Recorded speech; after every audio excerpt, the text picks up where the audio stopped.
नमस्कार भी सभी को। और सब कैसे हैं? सब ठीक है भाई। मैं आज फिर आपके लिए साइंस के कुछ क्वेश्चन लेकर आया हूँ। 50 क्वेश्चन है और इन्हीं क्वेश्चन में से मैं आपको 100 क्वेश्चन से भी ज़्यादा क्वेश्चन करवाऊंगा। सभी क्वेश्चन प्रीवियस ईयर आए हुए हैं, एसएससी जीडी और रेलवे दोनों में आए हुए हैं। एक बार आप चेक करके देख लेना चाहिए। पहला क्वेश्चन है भाई, ऑक्सीजन की खोज किसने की थी? तो ऑक्सीजन की खोज जी प्रेस्टले ने की थी। नेक्स्ट इसी में दूसरा क्वेश्चन है भाई, हाइड्रोजन की खोज किसने की थी? तो हेनरिक वैन ने की थी। नेक्स्ट क्वेश्चन है भाई, दूरबीन का प्रयोग किसके लिए किया जाता है? तो दूरबीन का प्रयोग किसके लिए किया जाता है भाई? दूर स्थित वस्तुओं को देखने के लिए दूरबीन का प्रयोग किया जाता है। और दूरबीन में किस लेंस का प्रयोग किया जाता है भाई? वो उत्तल लेंस का प्रयोग किया जाता है।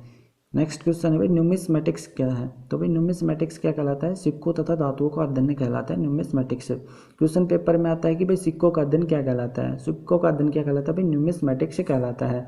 नेक्स्ट क्वेश्चन है भाई, कौन सा पदार्थ पीने के पानी को शुद्ध करने हेतु बड़े पैमाने पर प्रयोग किया जाता है? तो पीने के पानी को शुद्ध करने के लिए किसका प्रयोग किया जाता है भाई? क्लोरीन का प्रयोग किया जाता है। और ब्लीचिंग पाउडर का प्रयोग पानी को शुद्ध करने में किया जाता है। नेक्स्ट क्वेश्चन है भाई, अम्ल वर्षा किसके पर्यावरण प्रदूषण से बनती है? तो अम्ल वर्षा किससे बनती है भाई? नाइट्रस ऑक्साइड व सल्फर डाइऑक्साइड से बनती है। और सल्फर डाइऑक्साइड क्या कहते हैं भाई? SO2 भी कहते हैं। नेक्स्ट क्वेश्चन है भाई, किस अम्ल का उपयोग सीसा संचयक बैटरी में किया जाता है? तो किसका प्रयोग किया जाता है बैटरी में? सल्फ्यूरिक अम्ल। सल्फ्यूरिक अम्ल का रासायनिक सूत्र क्या है भाई? H2SO4। नेक्स्ट क्वेश्चन है भाई, विद्युत केतली में किसके द्वारा पानी गर्म होता है? तो भाई विद्युत केतली में चालन के द्वारा पानी गर्म होता है। नेक्स्ट क्वेश्चन है भाई, और इसी टाइप का दूसरा क्वेश्चन है कि सूर्य की किरणें आती हैं वो किस विधि से आती हैं? तो विकिरण विधि से पृथ्वी पर पहुंचती है। नेक्स्ट क्वेश्चन है भाई, विटामिन ए की कमी के कारण कौन सा रोग होता है? तो विटामिन ए की कमी के कारण कौन सा रोग होता है भाई? रतौंधी रोग होता है। रतौंधी कहाँ का रोग है? आंखों का रोग है। नेक्स्ट क्वेश्चन है भाई, दीर्घ दृष्टि संपीड़ित व्यक्ति की विशिष्ट दृष्टि की न्यूनतम दूरी कितनी होती है? वो कितनी होती है भाई? 25 सेंटीमीटर होती है। और दूर दृष्टि दोष को किसकी सहायता से ठीक किया जा सकता है? कौन सा लेंस का प्रयोग किया जाता है भाई? उत्तल लेंस का प्रयोग किया जाता है। निकट दृष्टि दोष में किस लेंस का प्रयोग किया जाता है? अवतल लेंस का प्रयोग किया जाता है। नेक्स्ट क्वेश्चन है भाई, कच्ची गाजर किसका सबसे अच्छा स्रोत है? तो विटामिन ए। विटामिन ए का सबसे अच्छा स्रोत होता है भाई कच्ची गाजर। विटामिन ए का रासायनिक नाम क्या है? रेटिनॉल है। नेक्स्ट क्वेश्चन है भाई, लाल रक्तकण किस में उत्पन्न होता है? तो भाई लाल रक्तकण किस में उत्पन्न होता है? वो अस्थिमज्जा में उत्पन्न होता है। लाल रक्तकण मतलब आरबीसी, और आरबीसी की फुल फॉर्म क्या है भाई? Red blood cell. तो आरबीसी का जीवन काल कितना होता है भाई? 20 से 120 दिन तक होता है। और आरबीसी का कब्रिस्तान या मृत्यु कहाँ होती है उसकी? तो पलिहा या तिल्ली या सप्लीन में होती है। नेक्स्ट क्वेश्चन है भाई, अल्ट्रासोनिक तरंग का मात्रक क्या है? तो अल्ट्रासोनिक तरंग का मात्रक क्या है भाई? हर्ट्ज है। और हर्ट्ज को कैसे लिखा जाता है भाई? HZ से प्रदर्शित किया जाता है। नेक्स्ट क्वेश्चन है भाई, बालकों में अंधता का मुख्य कारण किस चीज़ की कमी से होता है? तो बालकों में जो अंधता आती है तो उसका मुख्य कारण किस चीज़ की कमी से होता है भाई? Vitamin A. और विटामिन ए का रासायनिक नाम क्या है भाई? रेटिनॉल है। विटामिन ए का रासायनिक नाम क्या है भाई? रेटिनॉल है। नेक्स्ट क्वेश्चन है भाई, वाष्प की दर किस पर निर्भर करती है? तो वाष्प की दर किस पर निर्भर करती है? द्रव के द्रव्यमान पर। जो द्रव है उसके द्रव्यमान पर निर्भर करती है। नेक्स्ट क्वेश्चन है भाई, ध्वनि का वेग किस पर निर्भर करता है? तो ध्वनि का वेग किस पर निर्भर करता है भाई? उसके तरंग दैर्घ्य पर। ध्वनि का वेग किस पर निर्भर करता है भाई? उसके तरंग दैर्घ्य पर निर्भर करता है। और इसी में दूसरे क्वेश्चन है भाई, ध्वनि की चाल कितनी होती है? तो भाई ध्वनि की चाल होती है वायु में 332 मीटर प्रति सेकंड। कितनी होती है भाई? 332 मीटर प्रति सेकंड ध्वनि की चाल होती है। और निर्वात में ध्वनि की चाल 0, मतलब निर्वात में ध्वनि गमन नहीं करती। ठीक है। नेक्स्ट क्वेश्चन है भाई, परमाणु में प्रोटॉन कहाँ रहते हैं? तो भाई परमाणु में प्रोटॉन कहाँ रहते हैं? नाभिक के अंदर, नाभिक के भीतर। नेक्स्ट क्वेश्चन है भाई, परमाणु के नाभिक में क्या उपस्थित होता है? तो भी परमाणु के नाभिक में प्रोटॉन और न्यूट्रॉन उपस्थित रहते हैं। कौन कौन रहते हैं परमाणु के नाभिक में? प्रोटॉन और न्यूट्रॉन उपस्थित रहते हैं। और प्रोटॉन की खोज किसने की थी? रदरफोर्ड ने की थी। न्यूट्रॉन की खोज किसने की थी? जेम्स चैडविक ने की थी। और इलेक्ट्रॉन की खोज किसने की थी? जे थॉमसन ने की थी। अब प्रोटॉन पर कौन सा आवेश होता है भी? पॉजिटिव होता है, धनावेश होता है। और न्यूट्रॉन पर ये न्यूट्रॉन उदासीन रहता है, और इलेक्ट्रॉन ये नेगेटिव आवेश रहता है, ऋणात्मक आवेश होता है। नेक्स्ट क्वेश्चन है भाई, जल का रासायनिक सूत्र क्या है? तो भाई जल का रासायनिक सूत्र होता है H2O, वाटर। नेक्स्ट क्वेश्चन है भाई, द्रव बूंद की संकुचन और कम से कम क्षेत्र करने की प्रवृत्ति का क्या कारण है? तो भाई इसका मुख्य कारण हो क्या है? वो पृष्ठ तनाव। पृष्ठ तनाव के कारण ही जल की बूंद गोल हो जाती है। और एक अन्य एग्जाम्पल है भाई, साबुन के घोल में पृष्ठ तनाव कम हो जाने के कारण बुलबुला बड़ा बनता है। नेक्स्ट क्वेश्चन है भाई, नींबू और संतरे में कौन सा विटामिन पाया जाता है, और नींबू और संतरे में कौन सा विटामिन पाया जाता है भाई, विटामिन सी नींबू और संतरे में पाया जाता है। और विटामिन सी का रासायनिक नाम क्या है भाई, एस्कॉर्बिक एसिड विटामिन सी का रासायनिक नाम है। और विटामिन बी तथा सी ऐसे हैं जो जल में घुलनशील हैं, और वसा में घुलनशील कौन कौन से हैं भाई, ए डी ई के, ये चार हैं, ए डी ई के ये वसा में घुलनशील हैं, तथा बी और सी क्या है भाई, जल में घुलनशील हैं। नेक्स्ट क्वेश्चन है, गर्मी में सफ़ेद कपड़े गहरे रंग के कपड़ों से अधिक आरामदेह क्यों होते हैं। तो भाई गर्मी में सफ़ेद कपड़े आरामदेह क्यों होते हैं, क्योंकि जो सफ़ेद कपड़े होते हैं वो कम ऊष्मा का अवशोषण करते हैं, और एक सबसे ज़्यादा ऊष्मा का अवशोषण कौन करता है भाई, वो काला रंग होता है जो सबसे ज़्यादा ऊष्मा का अवशोषण करता है। नेक्स्ट क्वेश्चन है भाई, मेघ गर्जन की ध्वनि सुनाई देने से पहले बिजली की चमक क्यों दिखाई देती है। भाई क्यों दिखाई देती है, क्योंकि प्रकाश ध्वनि से अधिक तीव्र गति से चलता है, प्रकाश की गति ज़्यादा होती है और ध्वनि की गति कम होती है। अब ध्वनि की गति थोड़ी देर पहले ही बताया था कि मैंने 332 मीटर प्रति सेकंड ध्वनि की गति होती है, और प्रकाश की गति कितनी होती है भैया, 3 × 10⁸ मीटर प्रति सेकंड प्रकाश की गति होती है। नेक्स्ट क्वेश्चन है, रेबीज के टीके की खोज किसने की थी। तो भी रेबीज के टीके की खोज किसने की थी, लुईस पास्चर ने की थी। अब इसी में दूसरी क्वेश्चन है, रेबीज का टीका क्यों लगवाया जाता है। तो भी रेबीज का टीका क्यों लगवाया जाता है, कुत्ता, भेड़िया, गिद्दड़ आदि के काट लेने के कारण लगवाया जाता है, और ये कितनों घंटों के अंदर लगवा लेना चाहिए, हमें 72 घंटों के अंदर लगवा लेना चाहिए। नेक्स्ट क्वेश्चन है भी, प्लाज्मोडियम से कौन सा रोग होता है। भी प्लाज्मोडियम से मलेरिया रोग होता है, और प्लाज्मोडियम मलेरिया एक प्रकार का क्या है, प्रोटोजोआ, और जो किसके कारण होता है, मादा एनाफ्लीज के कारण होता है। नेक्स्ट क्वेश्चन है भाई, क्रायोजेनिक इंजन किस में प्रयुक्त होता है। तो भाई क्रायोजेनिक इंजन का प्रयोग किस में किया जाता है, रॉकेट प्रणाली में क्रायोजेनिक इंजन का प्रयोग किया जाता है। और क्रायोजन ये जो रॉकेट होता है वो किसके अनुसार कार्य करता है, न्यूटन के तीसरे नियम के अनुसार कार्य करता है। इसमें प्रक्रिया और प्रतिक्रिया दोनों होते हैं। नेक्स्ट क्वेश्चन है भाई, सोडियम को किस में रखकर संचित किया जाता है। तो सोडियम को मिट्टी के तेल में रख के संचित किया जाता है, मिट्टी के तेल में सुरक्षित रखा जाता है। तो ऐसी धातु कौन सी है भाई जिसे चाकू की सहायता से आसानी से काटा जा सकता है भाई, सोडियम। सोडियम एक ऐसी धातु है जिसे चाकू की सहायता से आसानी से काटा जा सकता है। नेक्स्ट क्वेश्चन है भाई, किस जल को भारी जल कहा जाता है।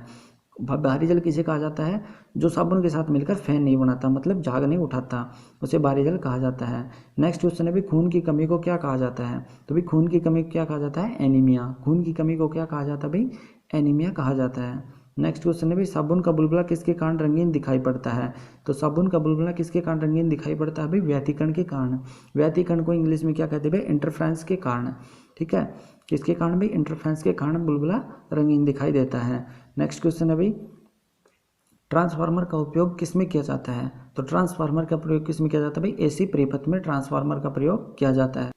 नेक्स्ट क्वेश्चन है भाई, स्टेनलेस स्टील में क्या उपस्थित रहता है। तो भाई स्टेनलेस स्टील में क्या उपस्थित रहता है, क्रोमियम, आयरन और निकिल। क्या भाई, क्रोमियम, आयरन और निकिल से स्टेनलेस स्टील बनता है।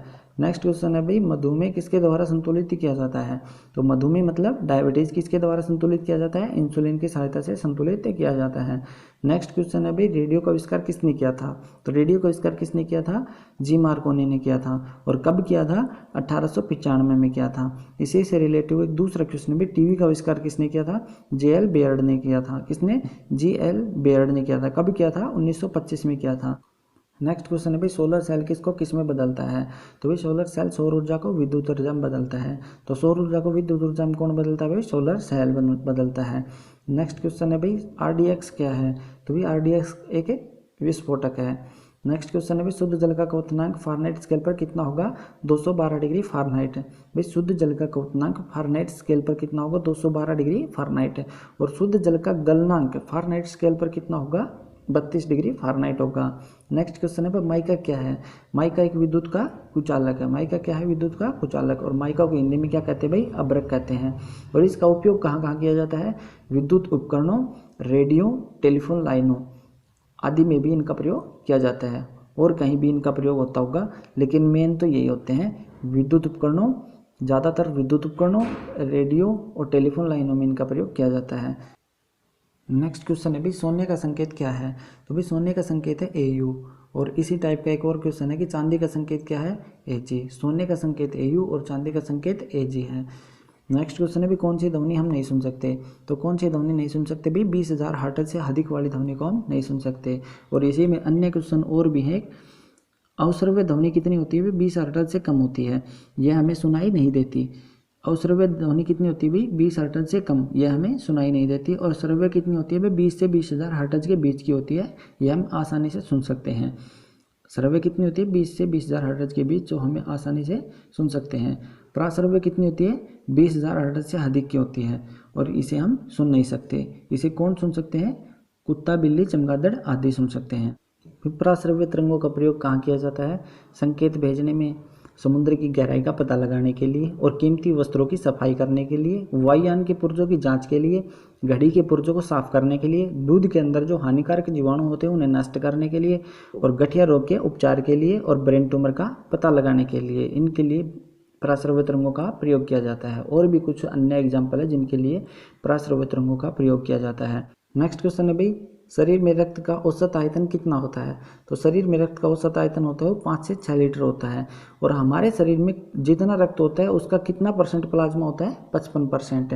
हमारे शरीर में जितना भी रक्त होता है उसका कितना परसेंट प्लाज्मा होता है भी? 55% प्लाज्मा होता है। प्लाज्मा का रंग कैसा होता है? पीला होता है। नेक्स्ट क्वेश्चन है भाई, डीएनए क्या है? तो भाई डीएनए की फुल फॉर्म क्या है? Deoxyribo nucleic acid. तो डीएनए क्या है? न्यूक्लिक अम्ल का एक वर्ग है। डीएनए क्या है? न्यूक्लिक अम्ल का एक वर्ग है। नेक्स्ट क्वेश्चन है भाई, पीयूष ग्रंथि कहाँ अवस्थित रहती है? अभी पीयूष ग्रंथि कहाँ अवस्थित रहती है? हमारे मस्तिष्क में। नेक्स्ट क्वेश्चन है, डिप्थीरिया बीमारी किसे प्रभावित करती है? तो डिप्थीरिया बीमारी किसे प्रभावित करती है भाई? गले को प्रभावित करती है। किसे? गले को प्रभावित करती है। नेक्स्ट क्वेश्चन है भाई, टेलीविजन का आविष्कार किसने किया था? जे.एल. बेयर्ड ने टेलीविजन का आविष्कार किया था। कब किया था? ये थोड़ी देर पहले ही बताया था मैंने, 1925 में टेलीविजन का आविष्कार जे.एल. बेयर्ड ने किया था। नेक्स्ट क्वेश्चन अभी, कौन से रंग का तरंग दैर्घ्य सबसे अधिक होता है? तो सबसे अधिक तरंग दैर्घ्य होता है वो लाल रंग का होता है। और सबसे कम तरंग दैर्घ्य किसका होता है भाई? बैंगनी रंग का। सबसे अधिक तरंग दैर्घ्य किसका होता है? लाल रंग का। और सबसे कम तरंग दैर्घ्य किसका होता है? वो बैंगनी रंग का होता है। नेक्स्ट क्वेश्चन है भी, कीड़ों के बारे में अध्ययन को क्या कहते हैं? तो कीड़ों के बारे में अध्ययन को एंटोमोलॉजी कहते हैं। क्या कहते हैं भाई? एंटोमोलॉजी कहते हैं। और सिक्कों के अध्ययन को क्या कहते हैं भाई? न्यूमिस्मैटिक्स कहते हैं। कीड़ों के बारे में अध्ययन क्या कहते हैं? एंटोमोलॉजी। और सिक्कों के अध्ययन को क्या कहते हैं भाई? न्यूमिस्मैटिक्स कहते हैं। नेक्स्ट क्वेश्चन है भी, ठोस की शुद्धता कैसे निर्धारित की जाती है? तो ठोस की शुद्धता उसके गलनांक बिंदु द्वारा निर्धारित की जाती है। अगर किसी पदार्थ में अशुद्धि होगी तो उसका गलनांक बिंदु कम हो जाएगा। नेक्स्ट क्वेश्चन है भी, खून को बहने से रोकने में कौन सा विटामिन भाग लेता है? तो भी खून को बहने से रोकने में विटामिन के भाग लेता है। और विटामिन के का रासायनिक नाम क्या है भी? फिलिक्विनोन है। विटामिन के का रासायनिक नाम क्या है? फिलिक्विनोन है। नेक्स्ट क्वेश्चन है भाई, ध्वनि की तीव्रता मापने के लिए कौन से यंत्र का प्रयोग किया जाता है? तो ध्वनि की तीव्रता को मापने के लिए ऑडियोमीटर का प्रयोग किया जाता है। नेक्स्ट क्वेश्चन है भाई, कैलोरी किसकी यूनिट है? तो भाई कैलोरी किसकी यूनिट है? उष्मा की यूनिट है। और इसी में अन्य क्वेश्चन है भाई, 1 ग्राम वसा में कितनी कैलोरी मिलती है भाई? तो 1 ग्राम वसा में 9 कैलोरी मिलती है। और 1 ग्राम प्रोटीन में 4 कैलोरी और 1 ग्राम कार्बोहाइड्रेट में 4 कैलोरी। मतलब 1 ग्राम वसा में 9 कैलोरी और प्रोटीन और कार्बोहाइड्रेट दोनों में 4-4 कैलोरी मिलती है। आज के लिए इतना ही बहुत है भाई। Thank you.